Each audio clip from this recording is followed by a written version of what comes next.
last but not the least, guys, I would think this is the most relevant topic in our times. We have a fabulous, eclectic panel here, represented by two of the biggest brands in the country, Bajaj and Shemaru, and then of course two very amazing agency founders. So I would say it's in your interest to pay attention, because this topic is going to be the most relevant one with your digital journey going forward. The topic says UGC versus BGC. I would probably correct it and say it's UGC and BGC, because I don't think one can do without the other.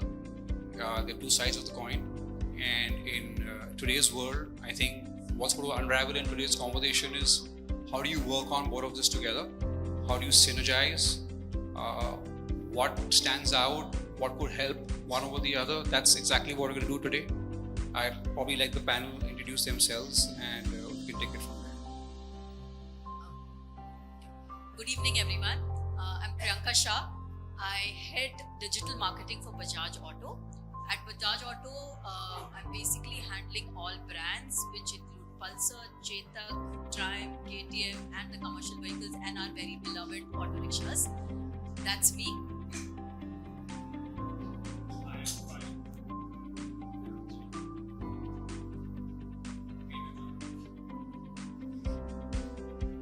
Hi, I'm the File Merchant. I'm the co-founder of Owl. We're a full services agency. We've been around for about 7 years now. Worked across 100 brands, done a lot of campaigns for all of them. Yeah, so that's me. Hi guys, I'm Atif. I'm the co-founder and head of digital at Doglehead. Doglehead is a mid-sized 150-member agency. We're based out of Mumbai. We work with some of India's largest MNCs and corporates. I personally look at the entire digital business, which includes the creative, strategy, and account management teams. Hello. Hi everyone, I'm Prayag. I head corporate strategy and business strategy for Shemaru Entertainment for all our businesses, both in traditional as well as in digital. So I'm going to dive into the topic now. Prashant from Pure Tech. When we talk about brand generated content, what does exactly brands do? They set the narrative, they do storytelling, they bring in consistency, they establish authenticity with the information they put out there. At the same time, user content brings in authenticity, relatability, deep connections with brands. Is there a possibility for both to synergize, both to collaborate, for one to influence over the other, set a direction for the brand? And that's exactly what we're going to try and figure out in today's session. So to begin with, our first topic would be the growing dominance of UGC. And Priyanka and Prayag, since you all represent brand, as the marketing landscape shifts, how do you view the growing dominance of UGC? Is it a temporary phenomena? Do you think its dominance is going to increase over a period of time? If you could share your views and perhaps with some examples. Thanks, Prashant. Firstly, I don't think it is a temporary shift. You need to understand that UGC is primarily driven by consumer demand for authenticity and trust, right? Now, as the UGC, we're seeing a lot more, emergence of UGC marketing in brands. It's not a temporary shift. I think it's a fundamental shift, primarily driven through more involvement of consumers, more sort of a participatory form of marketing. Firstly, you should understand at the fundamental level, at a macro level, we have seen a massive surge of digital adoption. A lot more people are online now. Since the start of COVID, a lot of people are on social media and spending a lot of time on social media. This clearly, signifies how a lot of people are consuming a lot of UGC content. Also, I don't think it is a question of either or. UGC should be complemented with some smart investment in brand generated content as well. Another strong reason I feel why UGC is here to stay and will only keep going up is if you see only a few percentage of brands are able to use UGC effectively currently. But over a period of time going forward, as brands also get smarter, we'll see a lot more UGC as part of marketing strategies for most of the brands. So yeah, I strongly feel that UGC is here to stay, but it has to be complemented with brand. Priyanka? So I'm going to put out 2 data points. India, the data cost, the per usage MP cost is the lowest in the world, only next to Israel. The second is that in the next 3 years, we will see over 1 billion smartphone users that have penetrated right from your tier 1 to tier 3 and tier 4 markets. So when we see these 2 data points, it is a natural shift to the increase and the explosion of UGC that we see. Let me take you guys back about 20 years. So UGC is not a very recent phenomena. It has existed for a very long time. We all have grown up with Maggie. So go back and remember the days when Mary Maggie as a concept was being thrown out by Nestle as a brand. So Nestle actually struggled in the initial years to really make Maggie the mainstay and the main food during breakfast or throughout the time of the day. But they had very smartly injected small contests where people actually created different types of Maggies. They actually went into contests leading into product modification where across India they looked at diverse markets and they came up with Maggie which was custom made for every part of India. Now by doing these small things, Maggie put in guidelines for what kind of content needs to be created. People started generating content and then it exploded. Now if you remember, if you have seen on Instagram, people who travel go for a trek, say to Leh Ladakh, or they are trekking at Dharamshala, you'll always see somebody put a picture out of Maggie. And now this is completely user generated content where I think this was seeded in the minds of the customers at least 10 years back, and now it has become a mainstay. So cut to today, I think that this dominance is only increasing because the penetration of digital, like my colleague said, that the penetration of digital has increased. So we will see more and more content being discovered by people and being utilized by people today. So it's not a new concept, but we will see it exploding because of that. I represent a brand where biking is something which is very close to people's heart, and people are loyalists to different brands. So at Bajaj Auto, let me give you guys an example of KTM and Dominar. These are 2 bikes which are taken out for a lot of rides which go into, say, Northeast, which will go to Leh Ladakh. Same is the case with some other competitor brands of ours who go ahead and do these rides. What we do is that we will give out guidelines. We will actually arrange these rides, but we'll not really brand them as our rides. And a lot of content then gets generated. So we tactfully ingest guidelines and people generate content. Once they generate content, we go back and utilize them, and that's the way where people feel recognized and they continue to keep generating content. So you're saying essentially you are actually leading your marketing strategy to enable users to generate content and give it back to you, and then you in turn make learnings and re-strategize and go back to the audience. Is something like that? Absolutely. See, there is only so much I can talk about the specs in a bike. Okay, and people don't buy bikes just for the specs of it. If somebody wants to get the specs, it's easily available by one click, either on aggregator platforms or on my website. It's a PDF document. So it's not the specs that a person buys, it's the feeling that the person buys, and hence we want people to generate this content, we want people to be included, and the brand love comes from there. For the panel, do you all feel there's any dominant industry which will have a bigger role to play in UGC against with brand generated content? In terms of industries, right? I think 2 industries have really taken the cake when where there's a lot of UGC being generated. One is obviously beauty and second is fitness, right? And we've seen this, what do you call it, HRX, is a brand that we've worked for a very long period of time.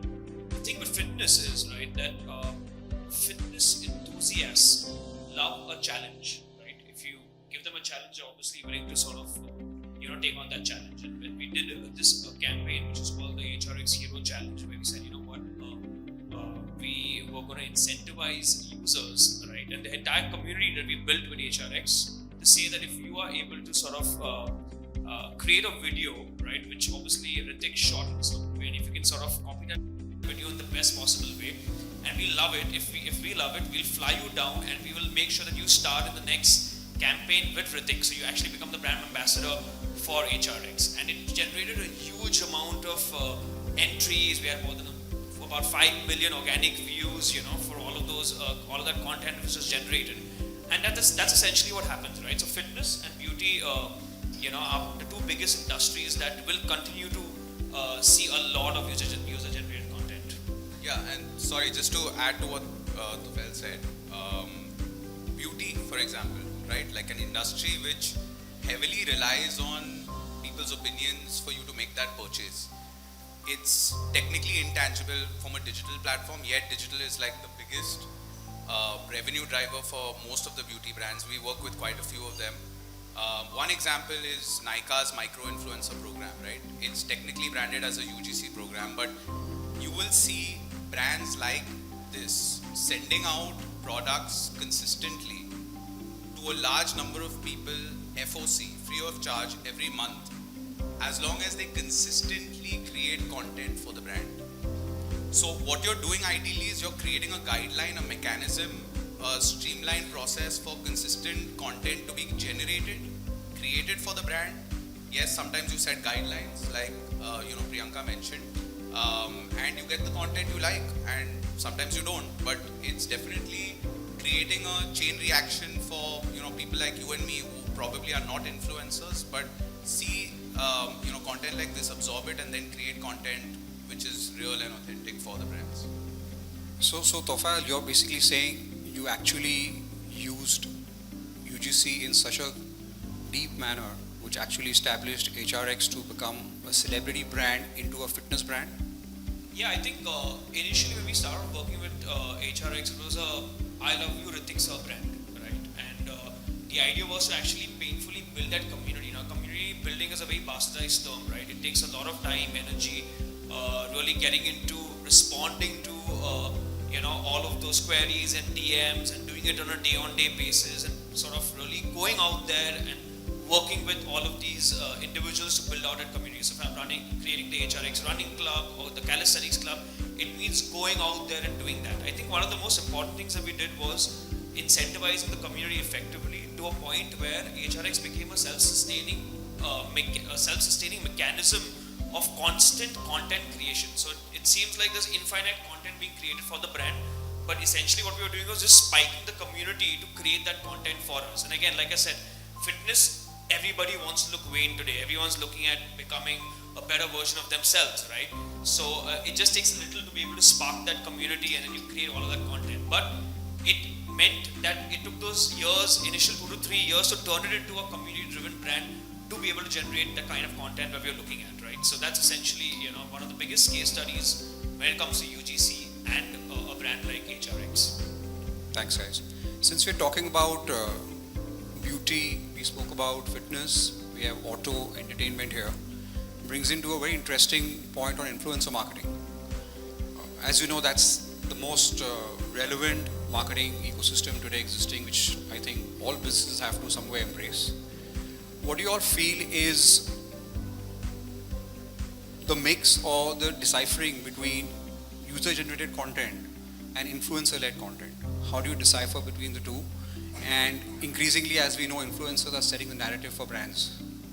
So as both brand custodians here and from the agency perspective who actually work with brands, what's your view on that?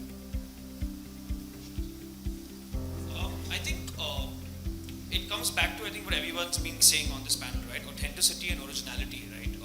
I think what's happened is that even with influencers, because a lot of influencers end up talking about a lot of brands, or promoting a lot of brands, somewhere that what an individual stands for is sort of depleting, right? And I think it's very, very important for a individual or an influencer in this case to stand for something. Either if they're standing for lifestyle, within lifestyle, what is the category that they want to own?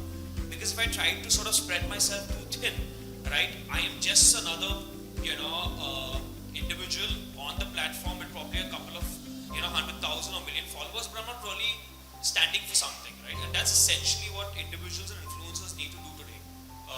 And that's where I see, the great shift with respect to influencers as well. So I'll take the next. Auto as a category, specifically when it comes to two-wheeler, is very largely driven with different kinds of influencers. There are expert influencers, there are these micro, and there are these nano influencers. Now, depending on the market that we are going in, we engage with a set of influencers who will bring in authenticity, who will bring in the pull that the market wants for my bike. Like I told you, just knowing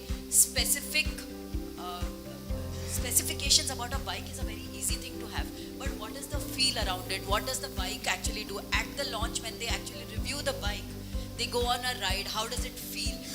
So we let the influencers, and we give them the free hand to even criticize. It's absolutely fine if they feel that a particular thing is not working, and because we are the brand owner, we exactly know what could go wrong. So we always have a plan B in terms of how do we address if there are certain challenges which the influencers bring in, and very tactfully handle those pieces so that the influencer himself comes out and says that, hey, listen, I think there was a particular issue, but it is resolved now, or the company's taken care of it.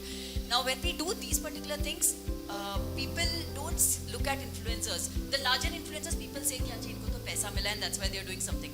But when you come to these authentic influencers who are also talking negative when it really matters, is where I think the influencer ecosystem is moving, where you cannot really dictate, and I'm telling you out of experience, you can't dictate, at least the ones who are in auto space, to say what you want to say. They will eventually end up saying what they feel about the bike, which is true. So this is something that we've experienced a lot. The second thing that we've experienced is that these big influencers don't work in tier 2, tier 3 markets. So specifically, I'll talk about auto segment.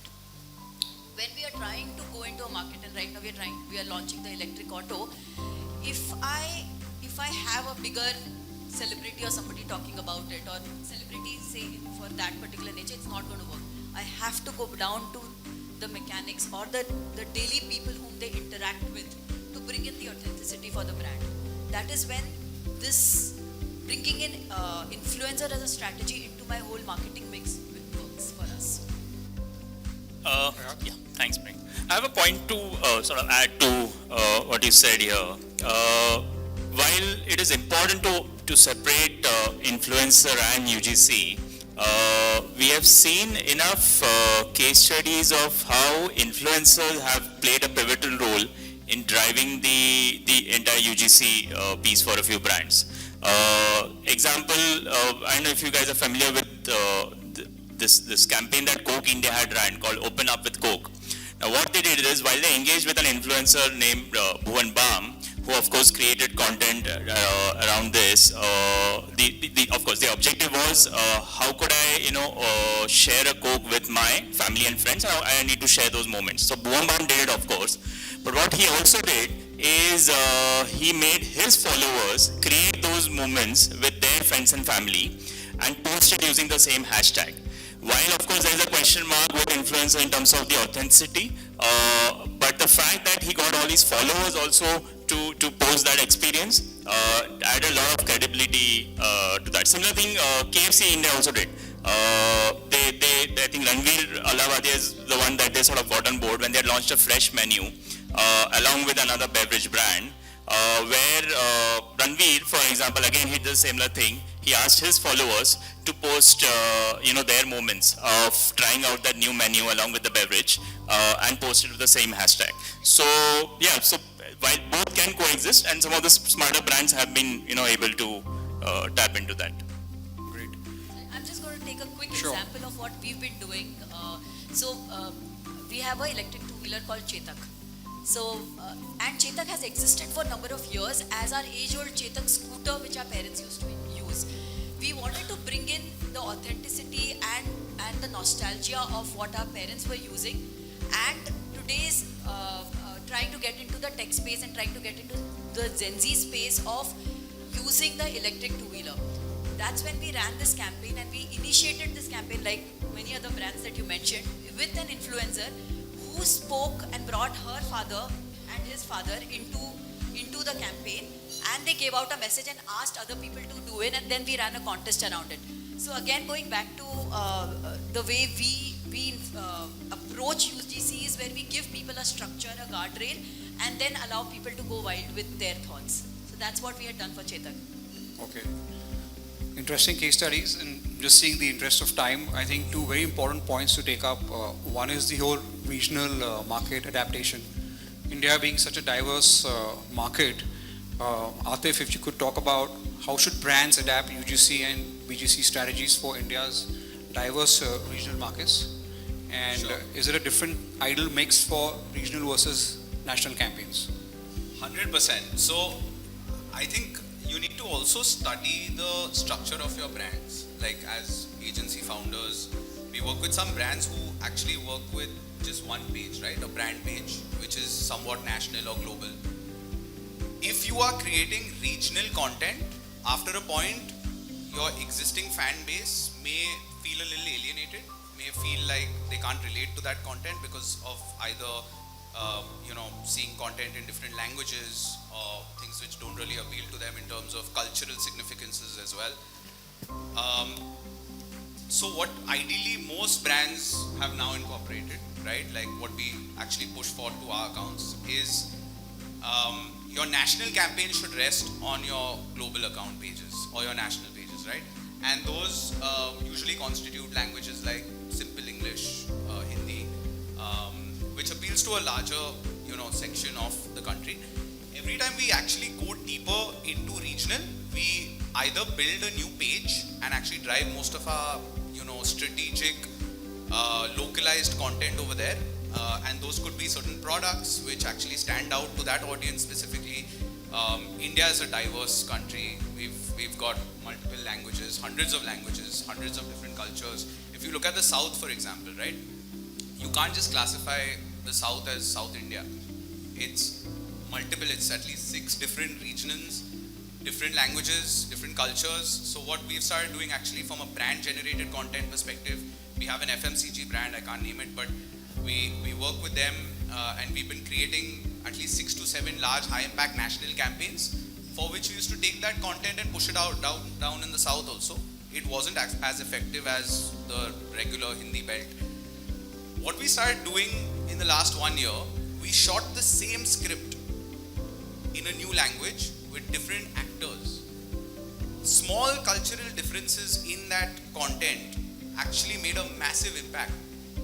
If you see the Indian woman, average Indian woman, the sari, right? It's worn in so many different ways. The way it's worn in Maharashtra is different from the way it's worn in, Karnataka versus the way it's worn in Uttar Pradesh. It's all different.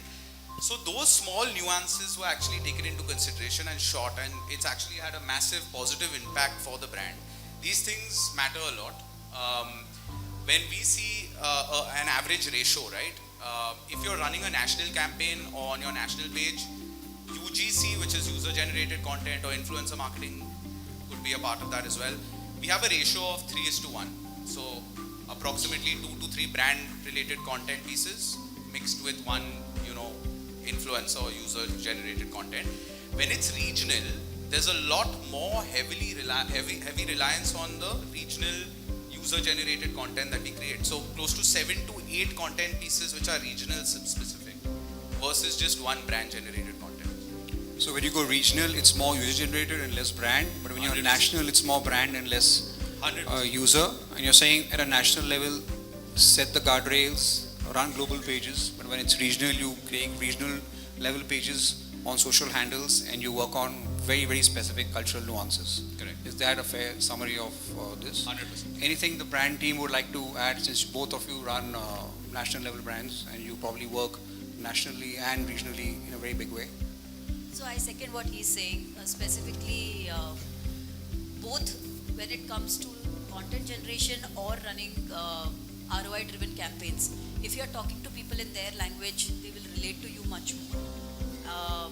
So I'll go back to my example of Chetak. When we run a national campaign, it would be probably in English, but when we go down south, we will shoot it in 5 languages. The testimonials that we shoot over there are in 5 different dialects.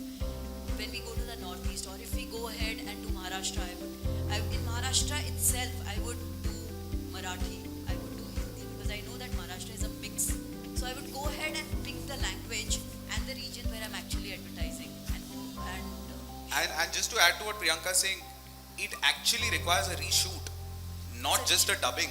Exactly. Because if I am from a particular region and I see that you're just dubbing it over it, I can read through the lines. Yes. I know you're not a brand that I relate to, and you're just trying to. So the appeal the agency guys make is brands, please have sufficient budgets. So we 5 shoots instead of 1. we don't have shortcuts, and we actually spend good quality money for good quality production. Right, guys? Actually, I want to come in there. UGC helps brand in that place big time. If I have to shoot 5 times versus if my user is actually creating, all I have to do is take consent and use the same content on my handle, it's far cheaper. There are always shortcuts, right?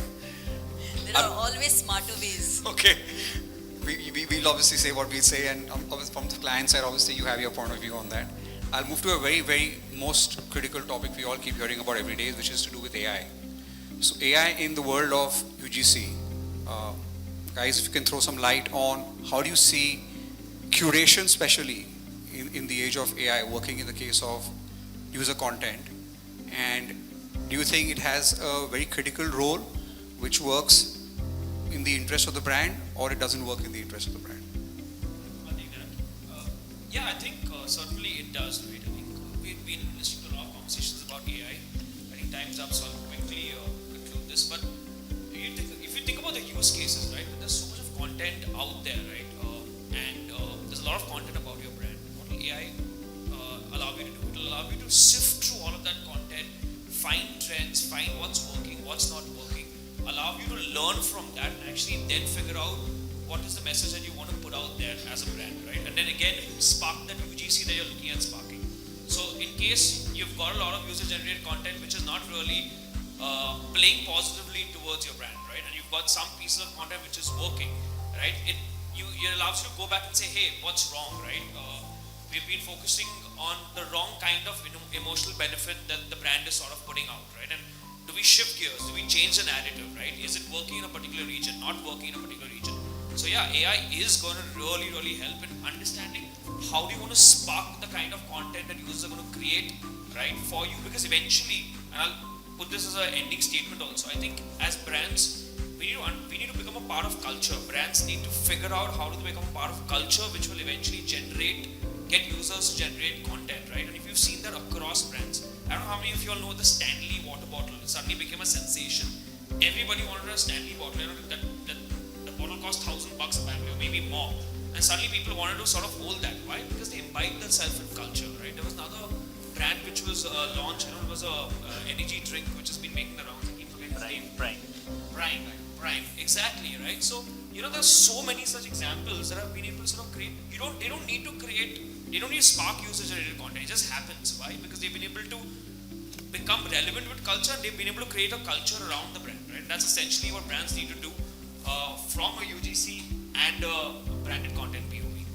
Priyanka, you've done a lot of work with AI for Bajaj Auto for one of your brands. Just one very relevant example you think which you can talk about. So to start off with, I agree with everything that Tufail is saying, that AI, there is one use case or many use cases that he just mentioned. The way we are using AI over here is to basically produce at scale. We recently launched our sporting motorcycle called NS400Z. What we wanted to do is we wanted people to actually be a part of the ad shoot. So we used AI. We went ahead and we shot the main film, and via a chatbot we we allowed people to upload their photograph and then get featured in the film and share it. Instantly on day one, we ran out of our server space. We had to add in more server space. And the learning that I take out of it is people like to see themselves in the ad. That went viral. People kept Personalization. Personalization at scale. So AI helped us to get personalization at scale. I didn't have to shoot and reshoot with multiple people, and people felt a part of it and they shared it. So it came back to me in a WhatsApp group.